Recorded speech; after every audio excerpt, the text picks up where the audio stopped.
नमस्कार साथियों, unique politics पे आप सभी का स्वागत है। साथियों, अखिलेश यादव के अहंकार की वजह से समाजवादी पार्टी को करारी हार का सामना करना पड़ा। 2024 के चुनाव में, लोकसभा के चुनाव में उत्तर प्रदेश में पहले नंबर की पार्टी दूसरे नंबर पर कैसे आ गई, इस पर थोड़ी सी चर्चा करनी बहुत ही ज़रूरी है। लोग फिर उल्टे सीधे सवाल उठाते हैं, है ना, लेकिन यहाँ पर समीकरण को समझना बहुत ज़रूरी है। ये बातें तो हमने उपचुनाव से पहले कर ली थी, लेकिन अब जब रिजल्ट आ गया, फाइनल रिजल्ट आ गया, तो आप समीक्षा करनी बहुत ज़रूरी है। अखिलेश यादव जो 2024 के चुनाव में पहले नंबर पर जैसे ही आए तो उनका अहंकार और ज़्यादा बढ़ गया, और अहंकार की वजह से ही मुझे लगता है कि समाजवादी पार्टी 9 सीटें हार सकती थी। 2 सीटें जो जीती है, जो गढ़ था जहां से कभी हारती नहीं, उन सीटों पर भी इतना बड़ा नुकसान हुआ है कि महज 8,000 14,000 से वहां जीतती है। ये सीटें हैं सीसामाऊ और करहल, ये सीटें भी हार जाती तो क्या रह जाता। जो सीटें 2022 के चुनाव में जीती वो भी हार गई समाजवादी पार्टी, तो पहले नंबर पे उत्तर प्रदेश में जब थी तो दूसरे नंबर पे इतनी जल्दी आ गई। इसका कहीं ना कहीं अखिलेश यादव जो है वो उनका अहंकार है। कांग्रेस पार्टी जो समाजवादी पार्टी के साथ गठबंधन में चुनाव लड़ी 2024 के चुनाव में, और इसकी वजह से फायदा भी हुआ है समाजवादी पार्टी को, लेकिन जब उपचुनाव की बात आई तो कांग्रेस ने सीट मांगी। बताया जा रहा है कि 5 सीटें वो मांग रही थी, लेकिन अखिलेश यादव ने एक भी सीट नहीं दी, या 2 सीटें देने की बात कर रहे थे। लेकिन महाराष्ट्र और झारखंड में चुनाव थे तो कांग्रेस ने भी अपनी रणनीति बना ली कि यहाँ पर 1-2 सीट लेकर क्या करेंगे, कोई फायदा तो होने वाला नहीं है, तो एक तरह से समर्थन कर देते हैं। तो उत्तर प्रदेश की 9 की 9 सीटों पर समाजवादी पार्टी ने अपने प्रत्याशी उतारे, लेकिन प्रत्याशी तो उतार दिए, लेकिन जहां पर गढ़ कांग्रेस का था वहां तो कांग्रेस को टिकट मिलना चाहिए था, तो शायद वो जीत जाते। गाजियाबाद की बात करें तो यहां पर बसपा या कांग्रेस या बीजेपी, ये 3 मुख्य पार्टियां हैं जो चुनाव यहां से जीत सकती हैं, क्योंकि ये शहरी इलाका है। गाजियाबाद की जो शहर सीट है, ये शहरी इलाका है। यहाँ पे सबसे ज़्यादा जो मतदाता हैं वो ब्राह्मण भी हैं, वैश्य भी हैं, पंजाबी भी हैं, मतलब पिछड़ी जाति के लोग भी हैं, और यहाँ पे 80,000 शेड्यूल कास्ट के लोग भी हैं, और मुस्लिम भी यहाँ 80,000 लगभग हैं, यादव 12,000 लगभग हैं। तो यहाँ पर अगर चुनाव जीत सकती है तो या तो कांग्रेस, क्योंकि वो अपर कास्ट का जो वोट है वो भी ले सकती है, लेकिन अब टिकट दिया नहीं गया था। सिंह राज जाटव जो समाजवादी पार्टी से चुनाव लड़ रहे थे, अगर वो चुनाव कांग्रेस के टिकट पे लड़ते, यहाँ पर अगर उनको मिलता, जैसे आरएलडी, बीजेपी ने देख इतनी अच्छी रणनीति बनाई है कि जहां पर आरएलडी जीत सकती थी वहां पे एक टिकट दे दिया मीरापुर में। भाई 9 सीटों में चुनाव समाजवादी बीजेपी चुनाव लड़ी 9 की 9 सीटों पर, लेकिन 1 सीट उन्होंने आरएलडी को दे दी जहां से वो जीत सकती थी, तो मीरापुर सीट पर आरएलडी ने जीत हासिल कर ली। तो अगर समाजवादी पार्टी चाहती कि बीजेपी को हराना है, ऐसी सोच रखती, लेकिन वो चाहती नहीं कि कोई आगे बढ़े, हम तो सबसे बड़े पार्टी हो गए, पहले नंबर की पार्टी हम हो गए, एक झटके में दूसरे नंबर पर आ गए। ये सोचने वाली बात है कि जो माहौल बीजेपी के खिलाफ बन रहा था, जो बेरोजगारी देश के अंदर है, उत्तर प्रदेश के अंदर सबसे ज़्यादा महंगाई है, उसके बावजूद भी बीजेपी 7 सीटें ले गई, जिसमें से 1 सीटें आरएलडी है, तो 2 सीटें रह गई समाजवादी पार्टी की। और बहुजन समाज पार्टी की बातें लोग कर रहे हैं, तो मुझे चर्चा करनी बहुत ज़रूरी है कि उत्तर प्रदेश के उपचुनाव में तो हिस्सा ही नहीं लेती थी बहुजन समाज पार्टी, और उन्होंने हिस्सा भी नहीं लिया। ना मायावती जी प्रचार करने के लिए आई, ना आकाश आनंद जी प्रचार करने के लिए आए। ये तो जिनको टिकट दिए वो चुनाव लड़ रहे थे, यही तो किया कि बस टिकट दे दिया, ठीक है हम चुनाव में हिस्सा ले रहे हैं। बसपा ने तो चुनाव लड़ा ही नहीं, और जिनको टिकट दिया वो चुनाव लड़े, अपने दम पर चुनाव लड़ते, लेकिन अच्छा प्रदर्शन उन्होंने किया है।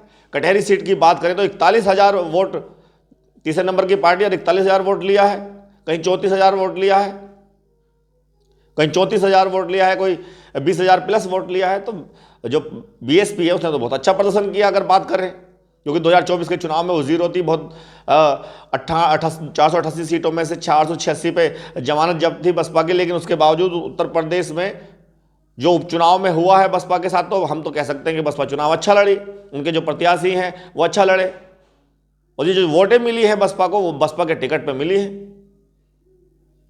तो यानी कि बसपा आज भी मजबूत है, बसपा के पीछे आज भी लोग हैं। ना चुनाव लड़ने पर तब इतनी वोटें बीएसपी को मिल सकती हैं, सिर्फ कार्यकर्ता चुनाव लड़ा रहे हैं, वो भी कुछ सीटों पे चुनाव लड़ाया, तो बसपा तो कहीं कमजोर नहीं है। कमजोर तो समाजवादी पार्टी हो गई, मान के चलिए गाजियाबाद में सिंगराज जाटव को टिकट दिया समाजवादी पार्टी ने, 4,61,000 जो वोट हैं वो टोटल मतदाता है वहां का, और उन्होंने 9 की 9 सीटों में सबसे कम अगर वोट प्रतिशत रहा तो इस सीट पर रहा, गाजियाबाद शहर सीट पर, और इस सीट पर मात्र 33% मतदान हुआ। 33%, यानी कि 4,61,000 में से 1,53,500 मान के चलिए, 54,000 मान के चलिए, इतनी वोटें पड़ी मात्र। और उसमें से बीजेपी को तो बम्पर जीत मिली, 96,000 97,000 वोटें मिल गई, और समाजवादी पार्टी रह गई बहुत पीछे। और बंटवारा भी हुआ, AIMIM की जो पार्टी थी उन्होंने भी बंटवारा कर दिया, 6,000 कुछ वोट वो ले गए, चंद्रशेखर आजाद 6,000 कुछ वोट ले गए, 10,000 प्लस बसपा का वोट तो जो टिकट पे मिला है वो मिला ही है, यानी कि बसपा के साथ तो वोट रहता ही रहता है। तो इसका मतलब जो अहंकार समाजवादी पार्टी के अखिलेश यादव हैं, अगर वो खत्म नहीं करेंगे, क्योंकि मैं थोड़ा सा और पीछे की बात बता दूं, 2019 की बात करें तो बसपा और समाजवादी पार्टी का गठबंधन हुआ था, ये बात आप अच्छी तरह से जानते हैं। उसमें बसपा की तो 10 सीटें आई थी, और जब माहौल था बीजेपी का, मान के चलिए कि 2014-17 में, और वो 19 तक भी कह सकते हैं कि बस बीजेपी का माहौल था, क्योंकि जिस तरह से 2014 में बीजेपी ने वादे किए थे बड़े बड़े, और कांग्रेस इतने सालों से सत्ता में थी और कुछ नहीं किया था। हमारी एक तरह से महंगाई, बेरोजगारी जो आज हम बीजेपी के लिए बोलते हैं, वो कांग्रेस सरकार में थी। तो केंद्र में सत्ता परिवर्तन हुआ, लोगों ने मोदी जी को प्रधानमंत्री चुना, लेकिन बीजेपी के राज में कुछ समय तक काम अच्छे हुए, लेकिन बाद में लोग परेशान होने लगे। 14 से 19 में चुनाव होना था, 17 में उत्तर प्रदेश में सरकार बन गई बीजेपी की। तो 19 में मोदी जी ने कहा कि इतने सालों से इन्होंने रायता फैला रखा है कांग्रेस वासियों ने, जिनकी सत्ता 70 सालों से है, तो उसको समेटने में टाइम लगता है, मुझे और टाइम चाहिए। तो जनता ने टाइम दिया। 2019 में माहौल बीजेपी का था, उस टाइम पे भी बीएसपी और समाजवादी पार्टी का गठबंधन हुआ, तो बीएसपी 10 सीटें लेकर आई, समाजवादी 5।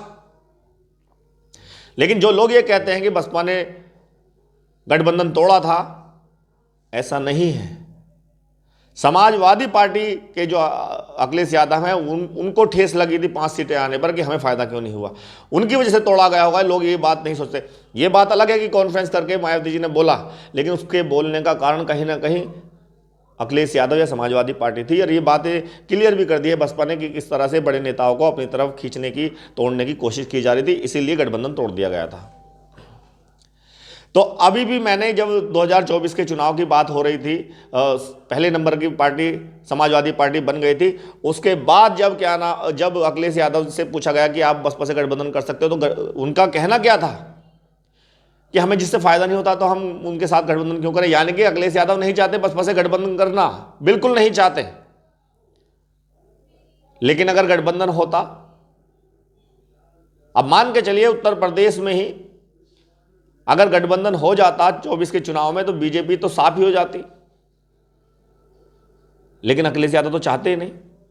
और अभी उपचुनाव की बात करें तो जितना जितना वोट मिला है बसपा को, अगर गठबंधन होता तो जो बीजेपी पे गए हैं कुछ लोग, मैं सीधा सीधा कह रहा हूं कि जो बहुजन समाज के लोग समाजवादी पार्टी को वोट नहीं दे रहे, जिन्होंने 24 में दिया था, लेकिन कहीं ना कहीं कांग्रेस और समाजवादी पार्टी ने जो SC व ST के वर्गीकरण का जो सुप्रीम कोर्ट ने फैसला दिया था, एक तरह से सलाह दी थी, उसमें भाग नहीं लिया बढ़ चढ़ करके।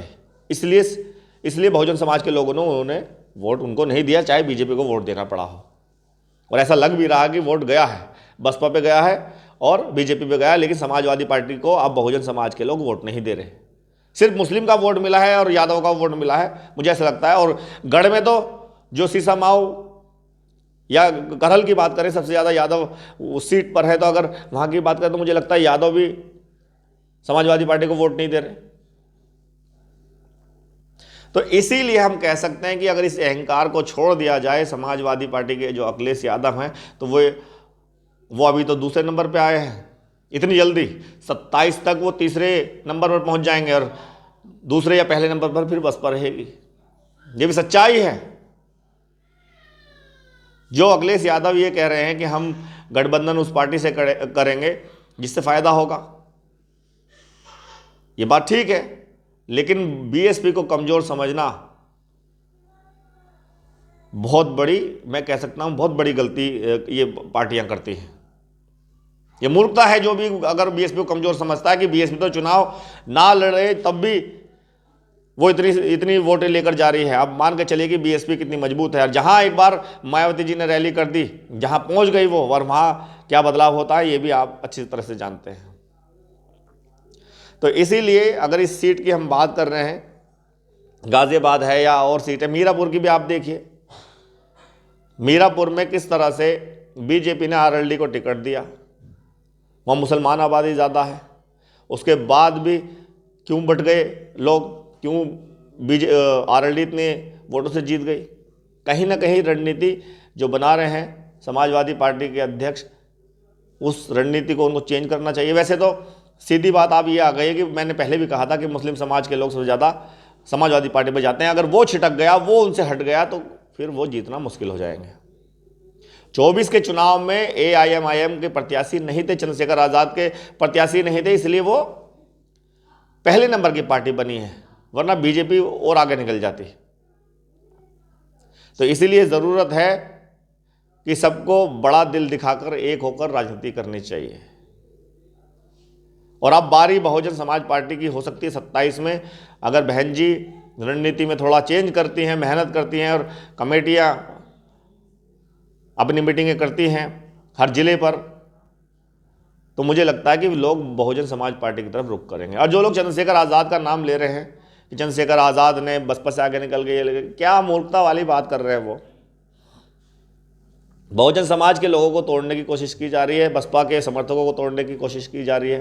कहाँ निकल गए चंद्रशेखर आज़ाद, बीएसपी से आगे कहाँ निकल गए। रही बात मीरापुर की, तो मीरापुर के बारे में तो हम पहले ही बात कर रहे थे, चर्चा कर रहे थे कि नगीना से चंद्रशेखर आज़ाद सांसद है, मुस्लिम आबादी ज़्यादा है इस सीट पर, तो चंद्रशेखर आज़ाद को यहाँ फ़ायदा हो जाएगा। 21-22 हज़ार जो वोट मिला है, मान लिया हमने कि तीसरे नंबर पे वो रही है, तो मुस्लिमों का वोट मिला है उन्हें ज़्यादा।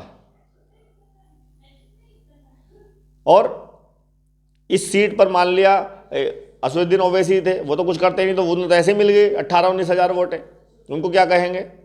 तो इस सीट पर तो हम कह ही रहे थे, लेकिन इसका मतलब ये नहीं जो बाकी सीट है उस पर क्या हुआ, कटहरी सीट पर क्या हुआ, फूलपुर पे क्या हुआ चंद्रशेखर आज़ाद के साथ, गाजियाबाद पर क्या हुआ, करहल पे सीसा माओ पर क्या हुआ, क्या बसपा से आगे निकल गए?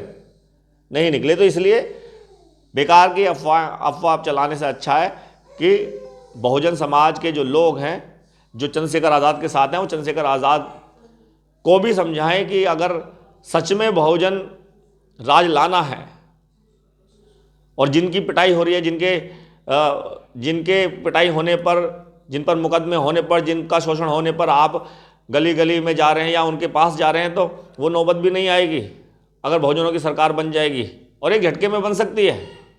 इनकी आबादी 90% है, लोग 85% कहते हैं कि 15-85, मैं कहता हूँ 10-90 का नारा लगना चाहिए। अब आबादी बढ़ गई है, परसेंटेज उनकी बढ़ती है जिनकी जनसंख्या ज़्यादा होती है, तो अब लगभग, मैं तो 90 कह रहा हूँ लेकिन 92% है, 90-92% आबादी बहुजन समाज के लोगों की है, जिसमें SC ST OBC माइनॉरिटी के लोग हैं। ये एक झटके में सरकार बदल सकते हैं, एक झटके में प्रधानमंत्री बना सकते हैं, और मुख्यमंत्री तो हर राज्य में दे देंगे। इतनी बड़ी आबादी है, लेकिन मात्र 8% जो लोग हैं, जो बीजेपी के मजबूत होने पर कभी भी समाजवादी पार्टी और बीएसपी को वोट नहीं दे सकते, उनके साथ जा रहे हैं। और जो उन्होंने रणनीति बना रखी है बंटवारा करने की बहुजन में, उस रणनीति का हिस्सा बन रहे हो आप, उस जाल में फंसे जा रहे हो। चंद्रशेखर आज़ाद की बात कर रहा हूं मैं, अगर वो इस तरह से अलग लड़ेंगे तो कभी बहुजनों का शासन आ सकता है, नहीं आ सकता।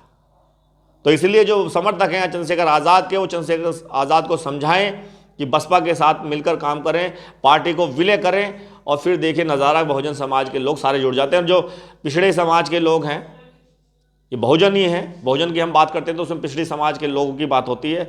तो जो पिछड़ी समाज के लोग हैं, जो समाजवादी पार्टी को वोट देना पसंद नहीं करते, या तो बसपा को देते हैं या बीजेपी को, तो वो बीजेपी से हटकर एकदम बहुजन समाज पार्टी पर आ जाएंगे अगर चंद्रशेखर आज़ाद विलय करके पार्टी में चंद्रशेखर आज़ाद बहन जी के साथ आते हैं। और ऐसा नहीं कि बहन जी आशीर्वाद नहीं देगी, आपको बड़ा पद नहीं देगी, आप सांसद देंगे, सांसद तो चुटकियों में बना दिए, सांसद तो चुटकियों में बना दिए है बहन जी ने। उनको पद का कोई लालच नहीं, उन्होंने तो खुद इस्तीफा दे दिया जब अपने लोगों की आवाज़ वो नहीं उठा पा रही थी, जब उन्होंने वो दे दिया, इस्तीफा दे दिया। तो अगर आप सांसद बने तो सांसद आप हर जगह से बन जाओगे। मैं कह रहा हूँ किसी भी राज्य में आप मुख्यमंत्री बन जाओगे। तो एक बार बहन जी के साथ आकर के मिल करके पार्टी को विलय करके देखिए। ऐसा नहीं है कि बहन जी नहीं चाहती, बहन जी तो चाहती है कि बहुजनों का राज आए, और जो अत्याचार और शोषण हो रहा है उसमें सबसे ज़्यादा जो दुखी हैं वो मायावती जी बहन जी हैं, जो देश के अंदर सभी समाज के लोगों के लिए जो नौकरियां नहीं है, बेरोजगारी है, महंगाई है, जो जनता परेशान है, उसके लिए सबसे ज़्यादा दुखी बहन जी हैं। बहन जी सिर्फ अपने समाज के बारे में नहीं, देश के हर लोगों के बारे में, हर समाज के लोगों के बारे में सोचती है। आज अगर नुकसान हो रहा है सिर्फ एक जाति या एक समुदाय का नहीं हो रहा, वो सबका हो रहा है। अगर नौकरियां किसी समाज को नहीं मिल रही, वो सभी समाज को नहीं मिल रही, देश की जनता को नहीं मिल रही। अगर महंगाई गरीब के लिए है तो महंगाई अमीर के लिए भी है, पिछड़ों के लिए, मध्यम वर्ग के लिए भी है, सबके लिए है। तो इसीलिए बहुजन समाज को चाहिए कि अपनी ताकत को पहचाने। 90%, 92% होने के बावजूद आप एक सीएम, एक मुख्यमंत्री या एक प्रधानमंत्री ऐसा नहीं बना पा रहे जो आपके हितों की रक्षा कर सके। अखिलेश यादव, मायावती जी ये बहुजन नेता हैं, और ये बहुजन नेता जो हैं उनमें से अखिलेश यादव अहंकार को छोड़ें और मायावती जी के साथ आएँ। क्योंकि शासन, हम अखिलेश यादव को सही कह सकते थे, लेकिन शासन में अगर बात करें तो कंपैरिजन करें तो मायावती जी का शासन बहुत बढ़िया रहा, बहुत बेहतरीन रहा। बहन जी ने जो दिया है इस देश की जनता को वो किसी ने नहीं दिया, ये सब जानते हैं।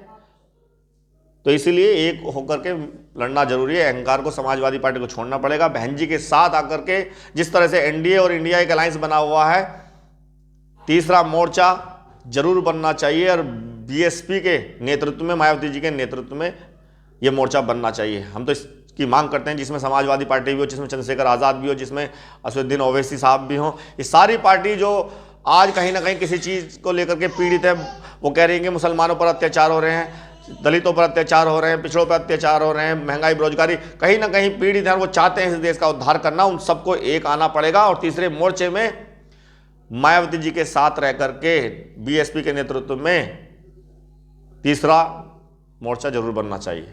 बहुत बहुत धन्यवाद, नमस्कार।